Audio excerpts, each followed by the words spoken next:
be a gap between this political class, the drivers of such big visions, and the common mwananchi, that the level of scrutiny of political manifestos is very poor.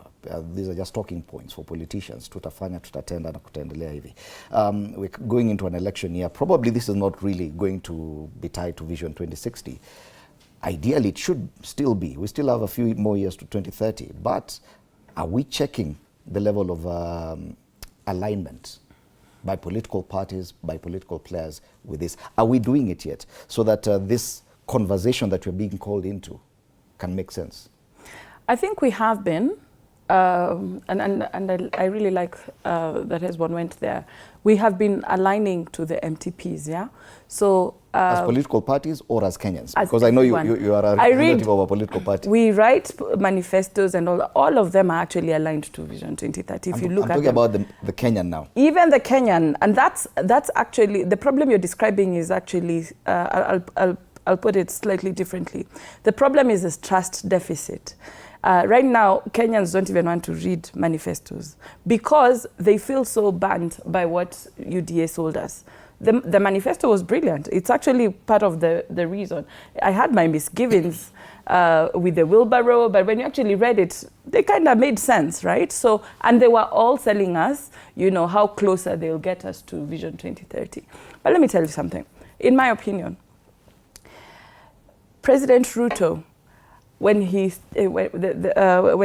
declared this 2060 conversation, I think he also alluded to drafting a bill that will ring fence these long-term visions. And I would like by challenging himself, Mr. President and your MPs that are working on that draft, then what do we do with people like you who come and start demolishing infrastructure and plans like NHIF that were established in 1966. There's no way we are going to get into Singapore or wherever if we begin by unrolling things that are already working, giving ourselves extra work to build systems from scratch that were already functional. You would have gotten all that money that you've put into establishment of SHA to improve what was broken with NHIF and improve it. There's no way you start a new vision from 1966 to 2020, when was SHA started? Was it 2024? Mm-hmm. How many years are that? There's absolutely no way you can rebuild that many years of learning, development, and investments within, you know, a short 4 years, and then give us something better. Yeah? Yes, NHIF had its own problems. That money that we have spent on SHA so far, a lot of it that is being questioned every single day in Parliament, could have cleared the bills that NHIF had outstanding. Not that SHA doesn't have bills that are outstanding today.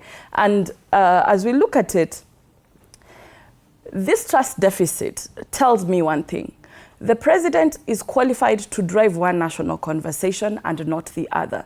The national conversation President Ruto should be driving today is public participation in auditing the scorecard of Vision 2030. It's not up to the president to give us an A in the economic pillar or declare, you know, a B in which other areas. It's Kenyans to tell you. Do you feel like how he's that jumped has the done. gun? He definitely has, because what we need to do in the years that are remaining is now start reviewing Vision 2030 and let, you know, just like the Bible, someone quoted the Bible earlier, just the same way God rejected David to build the temple, it's not up to President Ruto to build this vision for the very Kenyans that he has been arresting and murdering, especially on the economic pillar. It's a very big one, you know, call me for it. But the president has, the president has, I can't withdraw it because I am in court. His administration, but you cannot his administration, no, but his administration has been the same one that has actually arrested young people when they tried to participate participate in the political process. So for him to still give us an A in that same economic pillar is, where are you going to have this conversation with the very same young people who are on the streets demanding for you to be accountable on the very, very same things, who are fighting against Adani, who are fighting against, irregular disposal of parastatals. Okay. Come on. So we have to have two separate conversations. Fine, the president can launch it. And I already began by saying it's not, I don't think that this conversation is doomed because it's being run during the peak of the political season. However, I feel like we need to really show Kenyans a level of honesty in driving an honest conversation. Okay. And a good place to start will be to call Kenyans to actually review step by step every single thing that was in the Vision 2030, because I do agree that we've done well. 66% is actually not a bad score, and I actually think it's believable. Where we have issues is on specific scores under each pillar.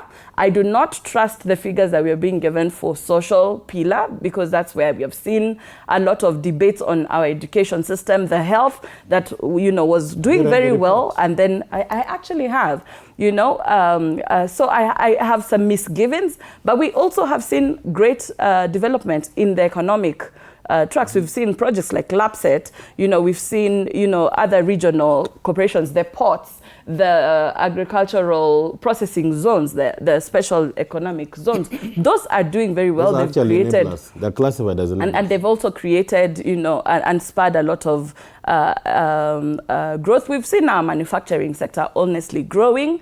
When you look at employment, though, employment is also pegged on other things. When you look at young people are able to actually make more money today than they were before, but it's not all good. There's still issues of... Where we're getting the inspiration from, Bwana Kamwere, is